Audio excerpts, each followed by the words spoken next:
Daniel capítulo 2, versículo 1 diz: no segundo ano do seu reinado, Nabucodonosor teve sonhos, sua mente ficou tão perturbada que ele não conseguia dormir. Por isso o rei convocou os magos, os encantadores, os feiticeiros e os astrólogos, para que lhe dissessem o que ele havia sonhado. Quando eles vieram e se apresentaram ao rei, este disse a eles: olha, eu tive um sonho que me perturba e eu quero saber o que ele significa. Então os astrólogos responderam em aramaico ao rei: ó rei que vive para sempre, conta o sonho aos teus servos e nós vamos interpretar. Só que o rei respondeu aos astrólogos: olha, essa é a minha decisão. Se vocês não me disserem qual foi o meu sonho e não interpretarem, farei que vocês sejam cortados em pedaços e as suas casas se tornem um monte de entulho, assim, bem tranquilo, amém? Estava bem tranquilo esse rei, não estava, gente? Bem sossegado, assim, né? Está parecendo alguém lá no Brasil que quer cercear todo mundo, amém? Mas se me revelarem o sonho e me interpretarem, então eu vou dar a vocês presentes, recompensas e grandes honrarias. Portanto, revele-me o sonho e a sua interpretação. Mas eles tornaram a dizer ao rei: olha, rei, conta o sonho aos seus servos e nós vamos interpretar. E então o rei respondeu: olha, já descobri que vocês estão tentando ganhar tempo, porque já sabem da minha decisão. Se não me contarem o sonho, vocês receberão todos a mesma sentença, porque vocês combinaram em me enganar com mentiras, esperando que a situação mudasse. Contem-me o sonho e saberei se vocês são capazes de interpretá-lo para mim. Os astrólogos responderam ao rei: não há homem na terra que possa fazer o que o senhor está pedindo. Nenhum rei, por maior ou mais poderoso que tenha sido, chegou a pedir uma coisa dessas a um mago, a um encantador ou astrólogo. O que o rei está pedindo é difícil demais. Ninguém pode revelar isso ao rei, senão os deuses, e eles não vivem entre os mortais. E isso deixou o rei tão irritado e tão furioso, que ele ordenou a execução de todos os sábios da Babilônia. Aleluia, vamos aplaudir o Dan ali, gente. Aquela mão santa voltou para lá, aleluia. É de Deus, igreja. Versículo 13: e assim foi emitido o decreto para que fossem mortos os sábios. Os encarregados saíram então à procura de Daniel e dos seus amigos, para que eles também fossem mortos. Versículo 14: Arioque, o comandante da guarda do rei, já se preparava para matar os sábios na Babilônia, quando Daniel dirigiu-se a ele e com sabedoria e com bom senso perguntou ao oficial do rei: por que o rei emitiu esse decreto tão severo? E Arioque então explicou o motivo para Daniel. Diante disso, Daniel foi pedir ao rei que lhe desse um prazo e ele daria a interpretação. Daniel voltou para casa, contou o problema aos seus amigos Ananias, Misael e Azarias, e lhes pediu que rogassem ao Deus dos céus para que tivessem misericórdia deles acerca desse mistério, para que ele e os seus amigos não fossem executados com os sábios da Babilônia. E então o mistério foi revelado a Daniel de noite, numa visão. Daniel louvou ao Deus dos céus e disse: louvado seja o nome de Deus para todo sempre. A sabedoria e o poder pertencem a Ele. Ele muda as épocas e as estações, destrona reis e os estabelece. Dá sabedoria aos sábios e conhecimento aos que sabem discernir. Revela coisas profundas e ocultas. Conhece o que está nas trevas e a luz habita com ele. Eu te agradeço e te louvo, ó Deus dos meus antepassados, que me revelou a sabedoria e o poder, e me revelastes aquilo que te pedimos. Revelaste-nos o sonho do rei. E então Daniel foi falar com Arioque, a quem o rei havia designado para executar os sábios da Babilônia, e lhe disse: não execute os sábios, leve-me ao rei, e eu interpretarei para ele o sonho que ele teve. Imediatamente Arioque levou Daniel ao rei e disse: encontrei um homem entre os exilados de Judá que pode dizer ao rei o significado do sonho. E o rei perguntou a Daniel, também chamado Beltesazar: você é capaz de contar-me o que eu vi no meu sonho e interpretá-lo? Daniel respondeu: nenhum sábio ou encantador, mago ou adivinho é capaz de revelar ao rei o mistério sobre o qual ele perguntou, mas existe um Deus nos céus que revela os mistérios. E ele mostrou ao rei Nabucodonosor o que acontecerá nos últimos dias. O sonho e as visões que passaram por tua mente quando estavas deitado foram o seguinte: quando estavas deitado, ó rei, tua mente se voltou para coisas futuras. Aquele que revela os mistérios te mostrou o que vai acontecer. Quanto a mim, esse mistério não foi me revelado, porque eu tinha mais sabedoria do que os outros homens, mas para que tu, ó rei, saibas a interpretação e entendas o que passou pela tua mente. Tu olhastes, ó rei, e diante de ti estava uma grande estátua, uma estátua enorme, impressionante, e sua aparência era terrível. A cabeça da estátua era feita de ouro, o peito e o braço eram de prata, o ventre e os quadris eram de bronze, e as pernas eram de ferro. Os pés eram parte de ferro e parte de barro. E enquanto estavas observando, uma pedra soltou-se sem auxílio de mãos, atingiu a estátua nos pés de ferro e de barro e a esmigalhou. Então o ferro, o barro, o bronze, a prata e o ouro, todos foram despedaçados, viraram pó, como pó da debulha do trigo na eira durante o verão. O vento os levou sem deixar vestígio, mas a pedra que atingiu a estátua tornou-se uma montanha e encheu toda a terra. Foi esse o sonho, e nós o interpretamos para o rei. Tu, ó rei, és o rei de reis. O Deus dos céus concedeu a você domínio e poder, força e glória. Nas tuas mãos ele colocou a humanidade, os animais selvagens e as aves do céu. Onde quer que vivam, ele fez de ti governante sobre todos eles. Tu és a cabeça de ouro. Depois de ti surgirá um outro reino inferior ao teu. Em seguida surgirá um terceiro reino, um reino de bronze, que governará toda a terra. Então nós estamos falando aqui do Império Babilônio. Depois do Império Babilônio nós temos o que? O Império Persa. Depois do Império Persa nós temos o que? O Império Grego Macedônico, amém? E depois do Império Grego Macedônico nós temos o que? O Império Romano, amém, irmãos? Então a visão que o Nabucodonosor teve de noite, o sonho que ele teve ilustrado na estátua, falava de uma transição de impérios. O império dele era a cabeça de ouro, o Império Babilônico, e após esse império veio então o Persa, depois o Grego Macedônico e o Império Romano, amém?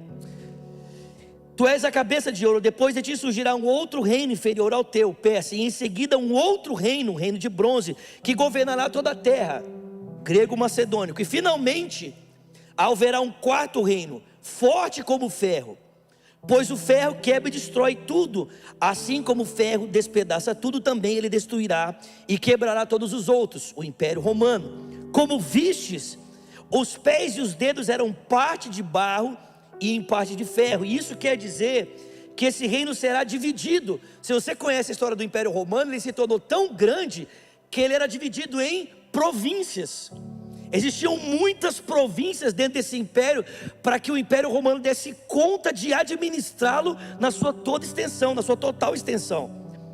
Como vistes, os pés eram parte de barro e parte de ferro. Isso quer dizer que será um reino dividido, mas ainda assim terá um pouco de força do ferro, embora você tenha visto ele misturado com o barro.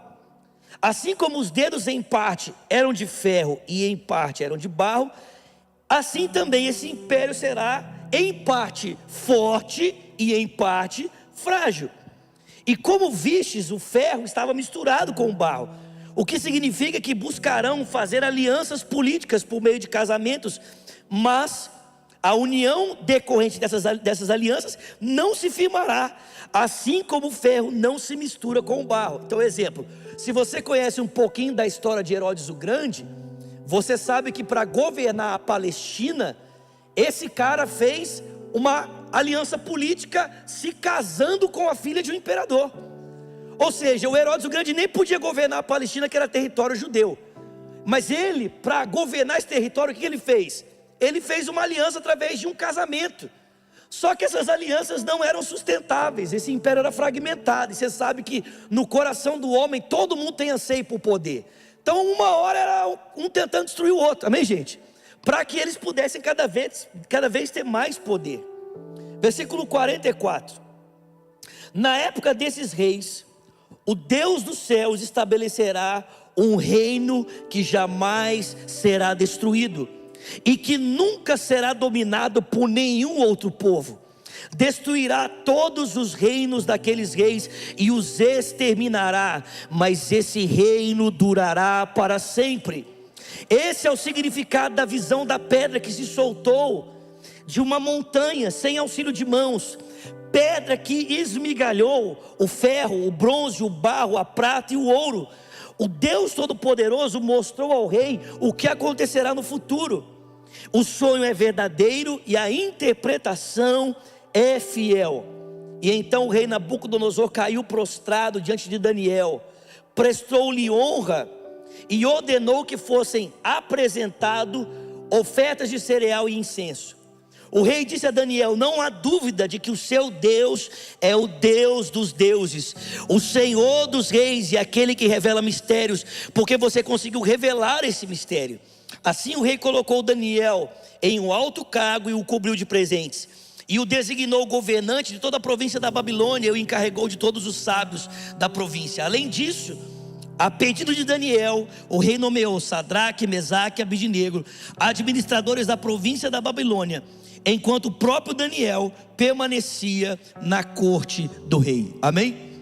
Irmãos, então nós estamos vendo um homem que naquela época detinha o poder sobre tudo o que se chamava mundo, desafiado pelo Deus dos céus a partir de um sonho que ele não dá conta de interpretar.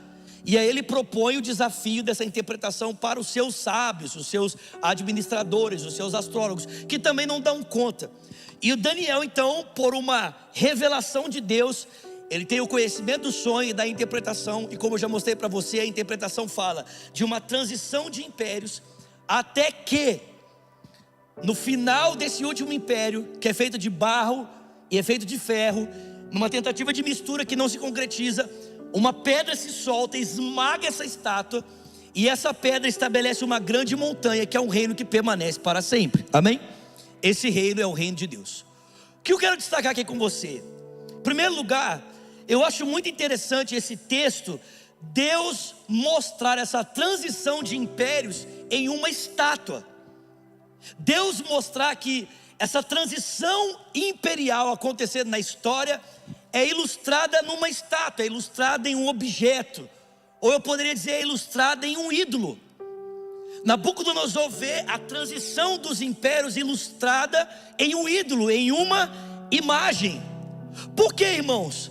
Porque toda perspectiva política que não passa pelo reino de Deus, ela é na sua essência idólatra. Não importa de qual viés ela seja ela caminhando para a direita, seja ela caminhando para a esquerda, qualquer perspectiva política que não tenha Cristo como centro, ela é na sua essência idólatra. E por que eu digo isso? É porque ela se propõe a fazer algo, a dar respostas que só Deus pode dar. Ela se propõe a tentar resolver o problema da humanidade de uma forma que só Deus pode fazer. Vocês estão percebendo isso? O texto deixa muito claro que o reino de Deus não tem nada a ver com a estátua. Quando ele vem, ele não tenta usar da estátua para se estabelecer. Não, quando o reino de Deus vem, ele esmaga a estátua, ele acaba com ela. Não sobra vestígio dessa estátua. Por quê? Porque o reino de Deus independe de estruturas políticas humanas para acontecer. Ele é um reino eterno, inabalável, imutável, que é firmado única e exclusivamente em uma pessoa, e o nome dela é Jesus Cristo. Não dá para a gente tentar encaixar. Pode aplaudir o Senhor. Não dá para a gente tentar encaixar o reino de Deus dentro de uma estrutura política, seja ela qual for. Ah, beleza, nós temos pontos nessa linha política aqui que parecem com a fé cristã. Temos pontos nessa linha política aqui que se parecem com a fé cristã. Sim, irmãos, mas presta atenção. Uma coisa são pontos de conversão, amém? Pontos de conciliação. E outra coisa é tentar fazer a fé cristã soar como uma perspectiva política, soar como um viés de direita, ou soar como um viés de esquerda. Não dá, irmãos. Presta atenção, todas essas perspectivas são reducionistas. E por que eu digo isso? É porque, irmão, presta atenção, se você entende a pergunta errado, você vai responder errado. Concorda comigo, sim ou não? Sim ou não? Se você não entende a pergunta, consequentemente, o que vai acontecer? Você vai responder errado. Ninguém pode dar uma resposta coerente se de fato não sabe identificar o problema. É necessário saber identificar o problema para saber dar a resposta. Agora, irmão, presta atenção. Se você perguntar para alguém que acredita que a solução da sociedade é um estado totalitário, o que você acha que essa pessoa vai responder que são os problemas da humanidade? Os problemas são o quê? As estruturas sociais. Se você fosse lá e perguntasse para o Rousseau, qual que é o problema da humanidade? O Rousseau diria, não, o homem é bom, o problema são as estruturas sociais. Agora, é isso que a Bíblia responde para nós? Que o problema da humanidade são as estruturas sociais, sim ou não? Sim ou não, irmãos? Sim ou não, irmãos? Não! Não, a Bíblia não diz isso. Se você perguntar para alguém de direita, qual é o problema da humanidade? Sabe o que ele vai dizer? É a falta de liberdade, é o cerceamento do direito. Porque o direito humano tem que ser primazia. Então, se o direito humano é cerceado, aí está o problema da sociedade. Biblicamente falando, é isso que a Bíblia diz, que é o problema do homem? O problema do homem é que a sua liberdade foi cerceada? Não, irmão, presta atenção. O problema do homem, segundo a Bíblia, não tem nada a ver com conjecturas sociais e não tem nada a ver com a falta de liberdade. O problema do homem tem a ver com sua distância de Deus. É a sua falta de relacionamento com Deus. É aqui que tudo começa. E todas essas ideologias vêm para tentar de alguma forma suprir aquilo que o homem perdeu no princípio e não dá conta de viver sem aquilo que é a presença de Deus. Você consegue entender que todas as convenções sociais que nós vamos construindo na história, elas são uma tentativa de tentarmos resgatar o Éden na força do nosso braço? Você consegue entender que todo esse nosso esforço de tentar construir um mundo melhor, sem reconhecer que nós precisamos de Deus para isso, nada mais é do que nós tentarmos construir o Éden, sem dependermos de Deus para isso? Irmão, presta atenção, todos nós, como diria Santo Agostinho ou Agostinho de Hipona, temos um vazio no nosso peito que só Deus pode preencher. E quando nós não tentamos preencher isso com outras coisas, nós ficamos tentando preencher isso com as nossas expectativas políticas. Só que isso é idolatria. Tentar esperar que uma ideologia política responda completamente às demandas humanas, isso é ser idólatra. Só tem uma pessoa que dá conta de responder a todos os dilemas humanos, e o nome dessa pessoa é Jesus. É Jesus. Deus diz: olha para a transição de impérios e olha como eu as enxergo. Eu as enxergo como um ídolo. São ídolos. São ídolos. É apenas um ídolo, é só uma estátua. Tudo aquilo que tenta se absolutizar, irmãos, tudo aquilo que tenta dizer assim, nós podemos fazer, nós damos conta de resolver, nós não precisamos de Deus, isso é um ídolo. Se você abrir a sua Bíblia, nós não vamos ler porque a gente vai ter tempo, amém? Mas se você abrir a sua Bíblia em Apocalipse capítulo 13, Apocalipse 12 mostra uma cena sensacional. Qual é a cena? Uma mulher que está grávida para dar à luz. Essa mulher é a igreja do Antigo Testamento, a igreja do Novo Testamento, ou seja, todo o povo que Deus usou na história para dar nascimento ao Messias. Por que eu digo isso? Porque as figuras, os símbolos que estão nessa mulher são os mesmos símbolos que o Antigo Testamento usa para descrever o povo de Israel e usa para descrever a igreja. Então essa mulher está grávida. Só que quando ela está para dar luz, a Bíblia diz que um dragão se levanta na praia para devorar o seu filho. E o texto diz que esse dragão é quem? É o diabo, Satanás, a antiga serpente. A Bíblia diz que o filho da mulher é preservado e levado para junto de Deus. A mulher corre para o deserto. E a Bíblia diz, presta atenção, a Bíblia diz que por não conseguir matar o menino, o que o dragão faz? Ele vai perseguir agora quem? Vai perseguir quem? Os descendentes da mulher, que são a igreja, os cristãos. E eu perguntei, como é que o dragão vai perseguir a igreja? Como é que ele vai perseguir os cristãos? Aí Apocalipse 13 começa a mostrar para nós os aliados do dragão para perseguir a igreja. E o primeiro aliado do dragão, irmãos, presta atenção, o primeiro aliado do dragão tem características muito parecidas com as de Cristo. O texto diz que ele é ferido como que de morte, mas ressuscita ao terceiro dia. O que esse aliado representa? No futuro representará uma pessoa chamada Anticristo.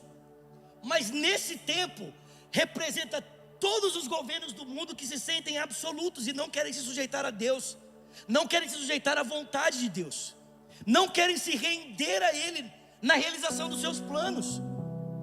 E porque não querem se sujeitar, querem se tornar absolutos, se tornam idólatras. Porque, irmão, presta atenção, só Deus pode fazer a sua vontade acontecer, só Deus pode usar as instituições que Ele criou para transformar a realidade dos homens. Mas quando alguém reconhece que há um Deus, mas não quer se sujeitar a Ele, essa pessoa ou essa instituição caminha num caminho de idolatria. Então o dragão começa a utilizar dos sistemas de governo do mundo para perseguir a igreja, para perseguir cristãos, para de alguma forma oprimir o povo de Deus que quer viver debaixo do seu governo. Será que a gente está vivendo um negócio parecido com isso hoje? Hein, irmãos? Mas o que é isso? Isso é uma estátua. É só uma estátua que está tentando ocupar um lugar que não pertence a ela. Amém? Mas, irmão, presta atenção. O segundo ponto que eu queria destacar aqui é que veio uma pedra que esmaga completamente tudo isso. Amém, irmãos? Presta atenção, eu vou repetir. Veio uma pedra que esmaga completamente tudo isso. Irmão, presta atenção. Sabe o que vai sobrar dos reinos desse mundo diante do governo de Cristo? Sabe o que vai sobrar? Nada. Não vai sobrar nada. Irmão, presta atenção. Jesus não vai vir para aparelhar qualquer um deles. Ele vem para acabar com eles. Vou repetir, amém? Presta atenção no que eu estou falando aqui. Jesus não vai aparelhar governo de ninguém não, irmãos. Jesus não vai falar assim, não, chega aí, vamos governar juntos, vamos fazer uma aliança política aqui, amém? Vocês estão entendendo quem está comigo aqui? Irmão, Jesus não vai fazer isso com ninguém não. Vocês estão comigo aqui, gente? Nenhum governante das nações, nenhuma estrutura, não tem. Jesus não vai fazer convenção política com ninguém. Não tem aliança, não tem coligação, amém? Não tem. Quando Ele se manifestar, irmão, Ele vem com braço estendido, mão poderosa, e Ele vem para destruir os governos desse mundo e estabelecer o seu reino para sempre. Por quê, irmãos? Porque o reino de Deus não tem nada a ver com os reinos dessa terra. Não dá para casar, não dá. Por isso é que Ele vai destruir. E é interessante que Daniel percebe, irmãos, presta atenção, que essa destruição, ela começa ali já, no tempo do Império Romano. Porque foi exatamente isso que aconteceu, querido. A destruição dos impérios desse mundo, elas começaram lá em Roma. O primeiro império que a fé cristã viu cair diante da sua confissão, Jesus Cristo é o Senhor, foi o Império Romano. Vocês estão entendendo isso aqui? Irmão, presta atenção. Diante da confissão dos cristãos em arenas, às vezes devorados por leões, às vezes devorados pelo fogo, dizendo Jesus Cristo é o Senhor. Irmão, presta atenção. A igreja continua existindo, mas Roma já sucumbiu. Roma não existe mais. O Império Romano sucumbiu, mas a igreja permaneceu. Vocês estão comigo aqui, gente? A perseguição não parou a igreja. Os impérios tiranos não pararam a igreja. Irmão, presta atenção, a aniquilação dos reinos desse mundo começaram lá atrás, e elas vão terminar quando o céu se abrir e nós vemos o Filho do Homem com grande poder e glória descendo sobre as nuvens do céu. Isso começou lá e não vai parar mais. Vocês estão comigo, gente? falar isso aqui e vamos caminhar para o encerramento. Acho que todo mundo já leu esse texto, né? Mateus 16, a partir do verso 16, Jesus pergunta assim para os discípulos: quem dizem os homens ser o filho do homem? E aí os discípulos respondem: uns dizem que tu és Elias, outros dizem que tu és Jeremias, João Batista, um dos profetas.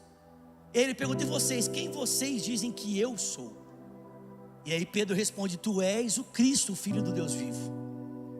Jesus diz: dissestes muito bem, Simão Pedro, mas isso não foi carne nem sangue que te revelou, mas o meu Pai que está no céu. E eu te digo, você é um fragmento de rocha, mas sobre a rocha edificarei a minha igreja, e as portas do inferno não prevalecerão contra ela. Vocês estão comigo? Dar-te-ei a chave do reino dos céus. O que você ligar na terra, ser ligado nos céus, o que você desligar na terra. Só que, gente, presta atenção, a gente interpreta esse texto errado, sabia? Porque a gente pensa que porta do inferno, para Jesus, nesse texto, é a porta da casa do diabo. Amém? Sim ou não? A gente lê o texto assim: as portas do inferno. A gente acha que porta do inferno é porta do inferno, era a porta da casa do diabo. Só que no tempo de Jesus, irmão, Jesus, quando falava assim sobre inferno, para um judeu, o inferno era o lixão que ficava do lado de fora da cidade. Tinha um lixão fora dos muros de Jerusalém que se chamava inferno, o Sheol. E nesse lugar tinha um fogo que queimava de dia e noite. Amém? Não é que Jesus não acreditasse no inferno, mas dentro da sua cultura, da sua forma de compreensão, o inferno era esse lugar. Amém? Mas tinha um lugar naquela época que se chamava Porta do Inferno. E que lugar era esse? Numa cidade chamada Cesareia de Filipe, que ficava junto de uma montanha chamada Monte Hermon. Sabe o Monte Hermon, que está lá no Salmo 133? É como o orvalho do Hermon, lembra disso? Que desce sobre os montes de Sião. Vocês estão comigo? Então, no meio dessa montanha, esse cara chamado Herodes Filipe, que era filho do Herodes o Grande, ele fez um nivelamento, ele lapidou a montanha, fez um espaço ali, e ele construiu, praticamente assim, no meio do Monte Hermon, um santuário idólatra. E esse santuário, essa cidade, gente, Cesareia de Filipe, foi construída em homenagem ao imperador, para começar. Era como se fosse um grande templo para honrar o imperador romano. Mas se não bastasse, o Filipe estava tão determinado em estabelecer o culto idólatra que ele pegou o monte mais alto de Israel, delapidou ele, nivelou e construiu no meio do monte todo tipo de altar idólatra que você possa imaginar. Eu fui lá agora, na viagem para Israel. Então você tem lá as ruínas dos altares a todo tipo de Deus que você possa imaginar que Roma adorava, desde o imperador até o Deus do sexo, até o Deus da bebida, tem tudo lá. E ali acontecia todo tipo de culto pagão, culto idólatra. O pessoal ali ficava na vida doida, adorando os seus deuses. O judeu chamava esse lugar de porta do inferno. Ou seja, para o judeu, essa cultura paganizada e idólatra expressa nesses altares construídos ali, se chamavam o quê? Porta do inferno. Olha o que Jesus falou. Jesus falou assim: as portas do inferno não vão prevalecer contra a igreja. Ou seja, esse sistema paganizado romano não vai dar conta, ele vai quebrar, ele vai ruir diante da confissão da igreja de que Jesus Cristo é o Senhor. Esse sistema vai quebrar, esse sistema vai falir, porque ele não vai dar conta de resistir à igreja do Senhor.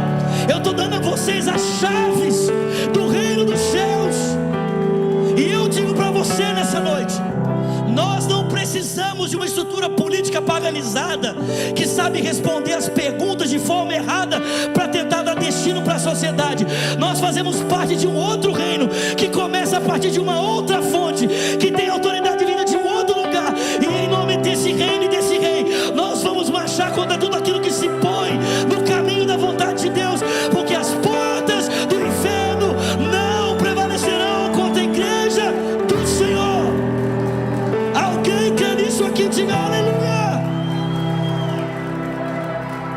Nós vamos para cima.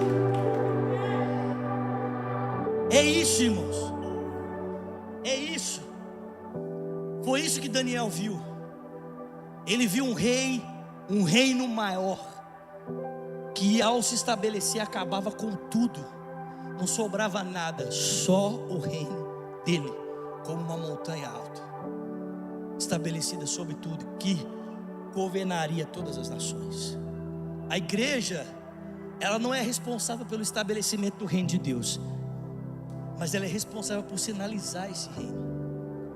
Nós sinalizamos esse reino com a nossa vida, nós sinalizamos esse reino com a nossa entrega, mesmo que essa entrega ela aconteça diante de situações que fogem à nossa vontade. Cristo continua governando, mesmo quando somos lançados em arenas. Cristo continua reinando, mesmo quando somos devorados como pedaços de trigo. Cristo continua reinando, mesmo quando parecemos que estamos sendo levados à morte. Diz um historiador da igreja que enquanto os mártires morriam nas arenas, na arena do Coliseu, e o sangue deles jorrava, ele escrevia dizendo que o sangue dos mártires era a semente da igreja. Os mártires morriam nas arenas e as pessoas se rendiam a Deus nas arquibancadas. Os mártires morriam confessando: Jesus Cristo é o Senhor. E nas arquibancadas as pessoas se levantavam para dizer: Ele também é o meu Senhor. Vocês estão comigo aqui? Sejamos ousados, irmãos. A gente não precisa ficar tentando encaixar o reino de Deus numa estrutura que não encaixa. Beleza, não, isso aqui parece. Mas tentar encaixar, o reino de Deus não encaixa, ele é maior. Nesse negócio de diálogo do reino de Deus com os outros reinos, não tem diálogo, tem esmagar. Amém? É esmagar, é acabar. Independe, não precisa da mão humana, da força humana, não precisa de nada disso. Deus não precisa de nada disso, amém, queridos? E nós fazemos parte desse reino, servimos a esse Senhor. É nessa autoridade que marchamos. E como a história já foi um testemunho para nós, ela vai continuar sendo hoje. As estruturas e as convenções sociais, não importa quais sejam, não vão prevalecer a igreja do Senhor.